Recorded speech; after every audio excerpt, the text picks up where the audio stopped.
ఇప్పుడు అంత ఎదురు బెదురు కూర్చొని పిచ్చాపాటి మాట్లాడుకుంటుండగా వాళ్ళు ఎవరు అబ్బాయి మిద్దం చూస్తుంటే చాలా బాగుందండి, ఒక స్టిల్ తీసుకుంటామంటూ వాళ్ళు స్టిల్ దిగిపోతుంటే అక్కడ తీయదు. చిరంజీవి కూర్చుంటారు, నేను నిలబడతాను అని చెప్పేసాడు. అదేంటి వెంకీ అలా కాదు, నేను నిలబడతాను అన్నాను.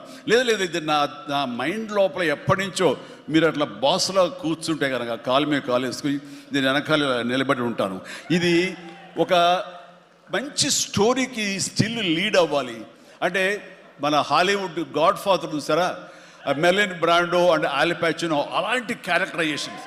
వెంకీ నువ్వు వెళ్ళి వాడు నరుకురా అంటే నువ్వు వెళ్ళి మ్యాస్గా నరికి వచ్చేస్తాను అంటే తనకి ఎప్పటి నుంచి ఉందో అలాంటి జోనర్ సినిమా చేయాలి, మా ఇద్దరు కాంబినేషన్లో చేయాలన్న కోరిక ఉందో ఆయన వ్యక్తపరిచేసరికి చాలా ముచ్చట పడిపోయారు. అదేవిధంగా స్టిల్స్ కూడా మేము దిగాము, అది ఎవరు లీక్ చేస్తారో నేనైతే లీక్ చేయలేదు, అది బయటకు వెళ్ళిపోయింది ఆ స్టిల్స్. అండ్ అలాగా అది నా మైండ్లో పడేసరికి అప్పటి నుంచి ఈ అవకాశం ఈ సినిమాలో వస్తుంది. ఆల్రెడీ వెంకీతోటి తన మంచి సినిమా ఇచ్చాడు అనిల్ రావుపూడి, తను మాత్రమే ఇద్దరిని జస్టిఫై చేయగలడు, ఇద్దరికి న్యాయం చేయగలడు అనే ఉద్దేశంతో నేను తనకి హింట్ ఇచ్చినందుకు దాన్ని అత్యద్భుతంగా డిజైన్ చేశాడు. ఎలాగంటే ఇద్దరు మామ దీంట్లో చెప్పలేవే లీక్ చేస్తాను భయంగా ఉంది, ఎందుకంటే ఇలా వదిలేస్తే మొత్తం స్టోరీ అంతా డైలాగ్ చెప్తాను నేను, అది బాగుండదు, మీకు అక్కడ థియేటర్లో చూసి ఎంజాయ్ చేయండి, అంత బాగుంది. అయితే వెంకితోటి నేను సినిమా షూటింగ్ చేస్తున్నట్లు లేదు, ప్రతిరోజు ఇద్దరు పిచ్చిగా చేసావు, ఎంత ఎంజాయ్ చేసావంటే మీకు వీళ్ళు సినిమా యాక్టింగ్ చేసేట్టుండదు, ఇద్దరు కలిపి అల్లరి కుర్రవాళ్ళలాగా ఆ సెట్లో చేసావు, అదే క్యాప్చర్ చేశాడు, అది బాగా పండుతుంది. రేపు మీరు కూడా థియేటర్స్లో దాన్ని మీరు ఆస్వాదిస్తారు, డెఫినెట్గా ఎంజాయ్ చేస్తారు. And definitely I mean last phase వచ్చేసరికి సినిమా ఎక్కడికో లేచిపోతుందంటలో ఎలాంటి సందేహం లేదు.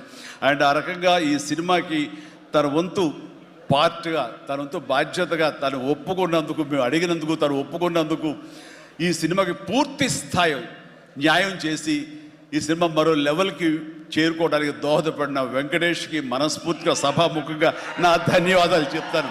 ఏంది వెంకీ అంత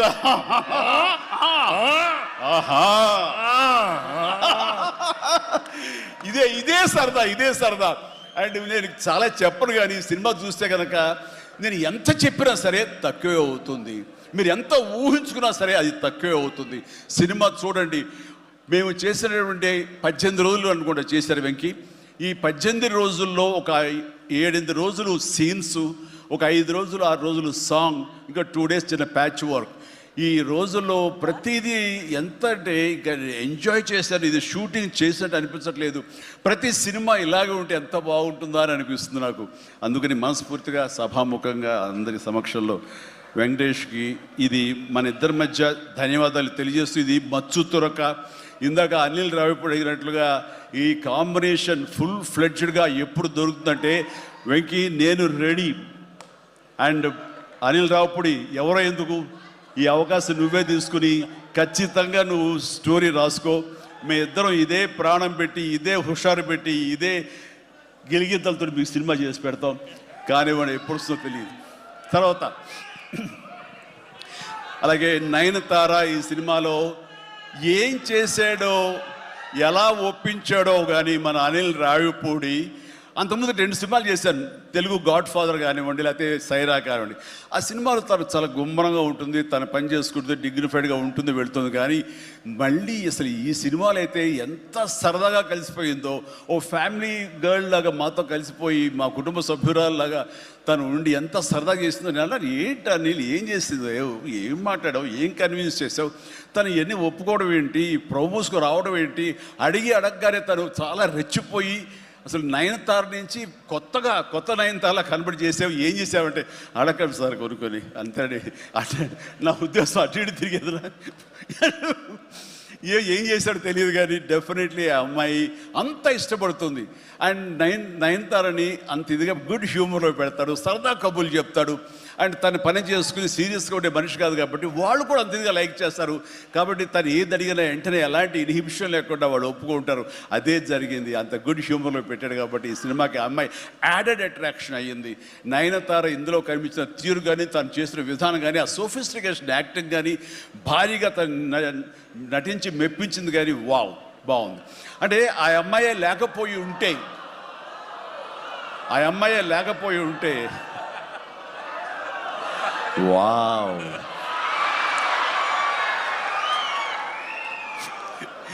ఇది కూడా క్యాప్చర్ చేస్తాడు. ఈ వావ్ ఎక్కడొస్తో మీ సినిమా చూస్తే తెలుస్తుంది.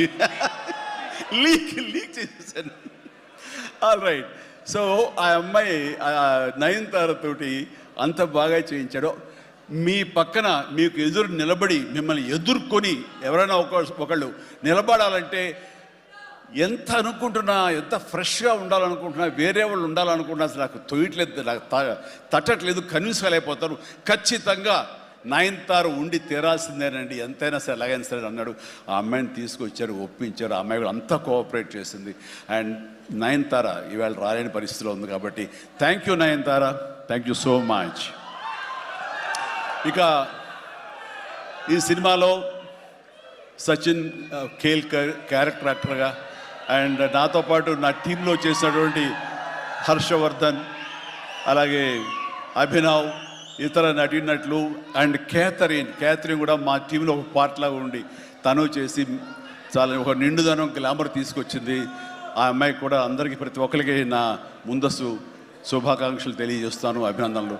ఇక ఈ సినిమాలో ప్రత్యేకంగా నేను చెప్పాల్సిన టెక్నీషియన్స్గా వస్తే భీమ్స్ అత్యద్భుతమైన మ్యూజిక్ ఇచ్చాడు. Very organic music. కేవలం డ్రమ్స్ తోటో కీబోర్డులతోటో వాటితోటో దడదడదడలాడించకుండా చాలా శ్రావ్యంగా లిరిక్స్ మాత్రం వినిపించేలాగా ఒకనాటి విజయ సంస్థ వారి సినిమాలు ఉండేవి. అంతా హాయిగా హృద్యంగా ఒక గోదావరి పడవ ప్రయాణంలాగా ఉండేలాగా ఇచ్చాడు. అందుకని మీసాల పిల్లలో ఎలాంటి హడావుడి, ఎలాంటి మ్యూజిక్ గోళ ఏమి ఉండదు. కానీ ఆ ఇచ్చినటువంటి ఆ మ్యూజిక్, ఆ పాటకి లిరిక్స్ అర్థమయ్యేలాగా వినిపించి అందరూ చాలా ఆ శ్రావ్యాన్ని అందరూ ఆస్వాదించారు. కాబట్టి అది అంత పెద్ద మిలియన్స్ని, మోర్ దెన్ 100 మిలియన్స్ దాటి హిట్ ఇచ్చింది. అలాగే తర్వాత వచ్చిన సాంగ్ కానీ ఇలా సాంగ్స్లో లిరిక్స్కి ఇచ్చే ఇంపార్టెన్స్ కానీ ఆ ట్యూన్స్ కానివ్వండి అన్నీ ఇస్తూ ఇంతవరకు నేను ఎప్పుడు చెయ్యనిది, ఇంతవరకు ఆ స్టైల్కి నేను పోనిది ఏదైనా ఉందంటే కానీ ర్యాప్ సాంగ్, ఇందాక చూసిన సాంగ్ హుక్ స్టెప్ దాన్ని కంపోజ్ చేసినప్పుడు నాకు అనిపించింది ఇది కొత్తగా అనిపించింది, చాలా బాగుందని. అండ్ ఇప్పుడున్నటువంటి ఈ థియేటర్ పల్స్ చూస్తుంటే ఈ సినిమా ఆ సాంగ్ మాత్రం ఐ థింక్ టోటల్గా హైలైట్ అయిపోతే రేపు థియేటర్లో అనుకుంటున్నాను. అది వెరీ గుడ్. ఎందుకంటే ఆ సాంగ్ విన్న తర్వాత ఆ సాంగ్ వింటుండగా ఎదురుగా ఉన్న వెంకటేష్ ఆపుకోలేక డ్యాన్స్ చేశారంటే అదే చాలు. ఇక ప్రతి ఒక్కడు అదే స్ఫూర్తితోటి ప్రతి ఈ సినిమాని, ఈ సాంగ్ని ఆస్వాదిస్తారు. అలాగా సాంగ్స్గా అన్నీ అత్యద్భుతంగా ఇచ్చినటువంటి మన భీమ్స్కి ప్రత్యేకించి ఆ తర్వాత ప్రతి ఒక్కరు చిరంజీవి ఇంత గ్లామర్గా ఉన్నాడు, చిరంజీవి ఇంత ట్రిమ్గా ఉన్నాడు, ఇంత ఇదిగా ఉన్నాడు, ఎలా తగ్గాడు. నా వ్యక్తిగతంగా నేను చేసిన ప్రయత్నాలు పక్కన పెడితే తెర మీద అంత బాగా కనపడడానికి ప్రత్యేకించి మా డిఓపి, మా కెమెరామెన్ మన సమీర్ రెడ్డి చాలా చాలా బాగా చేశాడు. అండ్ సమీర్ రెడ్డితో వచ్చిన ఒక్క చిన్న గొడవ ఏంటంటేనండి, ఒక నిమిషం గ్యాప్ ఇవ్వడు. కూర్చుని కాఫీ తాగుతాం కదా అని ఇచ్చేలోగా మళ్ళీ షార్ట్ రెడీ అంటాడు. ఇంక అతనితోటి బహుశా అలా గనక అందరూ ఉండగలిగితే సినిమాలు 100 రోజులు దాటకుండానే ఫినిష్ చేయొచ్చు. అంతటి ఫాస్టెస్ట్ కెమెరామెన్ మా శరత్. అతను ఉన్నాడు కాబట్టి ఈ సినిమా 80-85 రోజుల్లో ఫినిష్ అయ్యింది. కాబట్టి ఆ credit goes to Sameer Reddy. ఇంత ఫాస్ట్గా అయినందుకు, విత్ ఇన్ ద బడ్జెట్ అయినందుకు, ఖర్చు కూడా చాలా తక్కువ. ఇలాంటి కెమెరామెన్ను మిగతా అందరూ ఉండగలిగితే కనుక చాలామంది ప్రొడ్యూసర్స్కి ఖర్చు తగ్గుతుంది. అండ్ అట్లాగే ఇక సమీర్, థ్యాంక్ యూ సమీర్. అందరూ బయట పొగుడుతుంటే కనుక నేను మనసులో నిన్ను పొగుడుకున్నాను. కాబట్టి థ్యాంక్ యూ సో మచ్ ఇంత గ్లామర్గా చూపించినందుకు. ఇక